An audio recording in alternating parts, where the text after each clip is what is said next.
Ganda.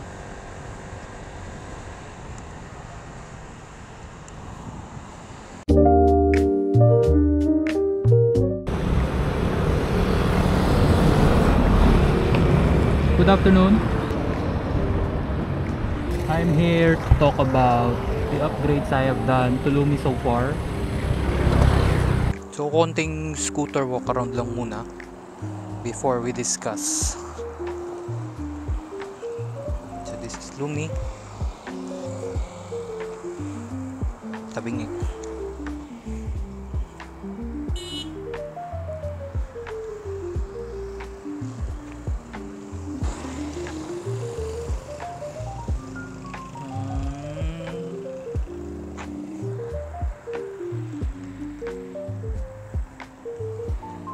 So the color scheme for this motorcycle is mainly white, red, black, yellow, and dashes of silver. And my ultimate goal here is to eliminate all the chrome parts eventually. So ang natitira na lang kasi ng chrome parts sa akin, ito, nasa harap.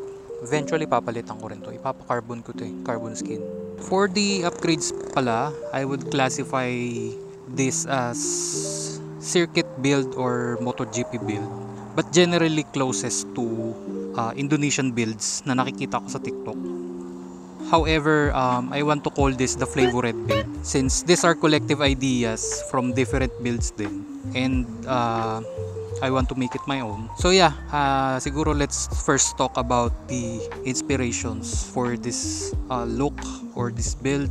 So Lumi is heavily inspired by the Ducati Panigale V2, the V-Twin. Specifically, the white Rosso livery. Just sobrang pogi ng motor na yun, no? I was also heavily influenced by Motomillion's Ducati Panigale V4 SP2 carbon build. So let's get down to the brass tacks, the minutes, the minutia. Siguro let's start from the front papunta sa likod. So disclaimer lang, lahat ng parts na to mostly nabili ko sa Shopee Racing. Siyempre, saan pa ba? Kung di Shopee, sa Lazada. So from the front, for the rotor disc, we have the 7-speed 267mm na rotor disc. Sa calipers pa rin naman yung gamit ko. Meron lang siyang kasamang bracket. So increased diameter of the rotor disc means increased leverage for stopping power.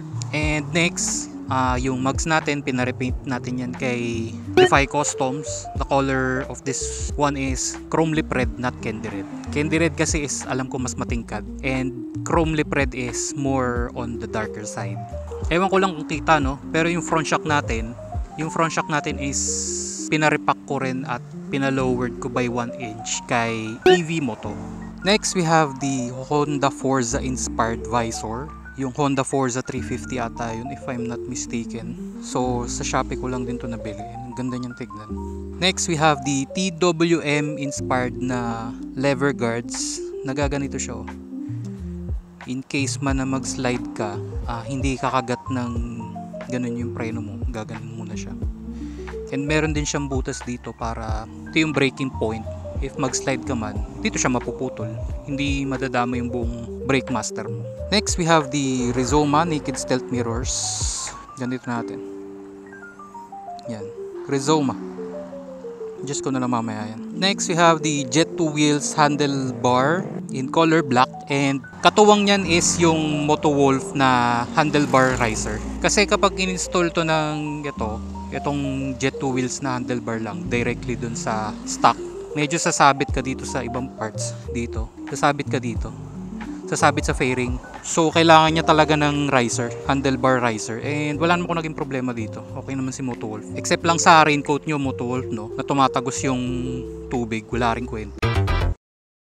And for the bar ends, I have the ARM bar ends, and kulay silver to, CNC, pero eventually repaint ko din to kay Defy Customs to black.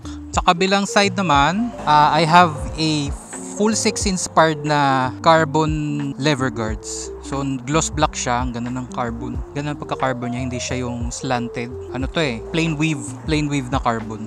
And next naman dito sa internals na to, dito kasi nakalagay yung spark plug ni PCX. And yung stock na spark plug niya, pinalitan ko kagad 100 kilometers in. 100 kilometers odo pa lang ako, pinalitan ko kagad siya into NGK pero laser iridium na spark plug. Flash ko siguro yung itsura niya. So pinalitan ko siya kagad kasi I've read somewhere on Reddit that it provides a consistent and accurate spark as compared to stock na kalat or sabog. So this spark plug provides a smoother burning of the air to fuel mixture and also improves the throttle response. Before moving on pala, munti ko na makalimutan to. So this is the Daytona Pro Grip 717s, tong handle grip na to.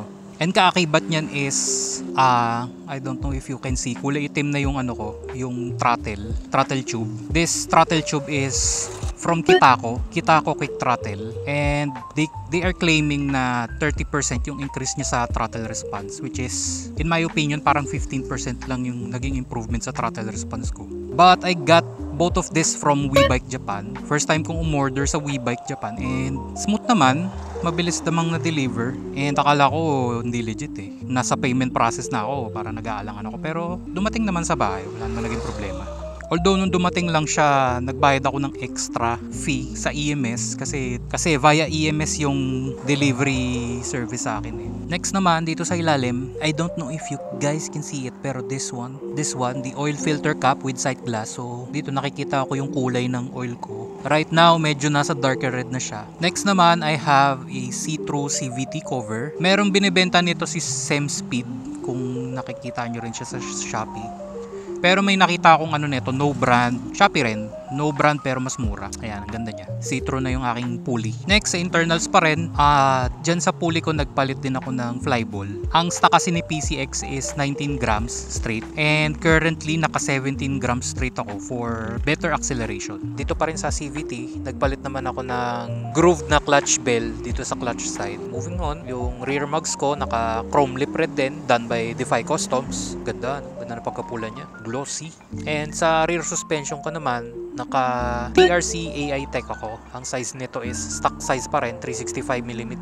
Siguro sa ibang video ko na lang pag-uusapan yung naging performance nito kasi nakapag-try na rin ako ng isa pang brand ng suspension, Grace Power. Dito naman sa likod, bumili din ako ng stainless steel na plate holder. Rounded yung edges niya dito kasi dati nakapag-try na ako nung plastic na plate holder, and kapag nagva-vibrate siya habang idle, ayan, nagagasgasan niya tong rear fender ko. So bumili ako ng stainless steel tapos rounded yung likod, rounded yung edges. Next, moving on sa swing arm naman natin. Naka gloss black ako na swing arm, pinarepaint ko rin yan kay Defy Customs. And dito, ARM na radiator cap cover. Tamago to, alam ko eh. Next, we have the H2C radiator cover. To, ganda rin ng styling niya, stainless steel.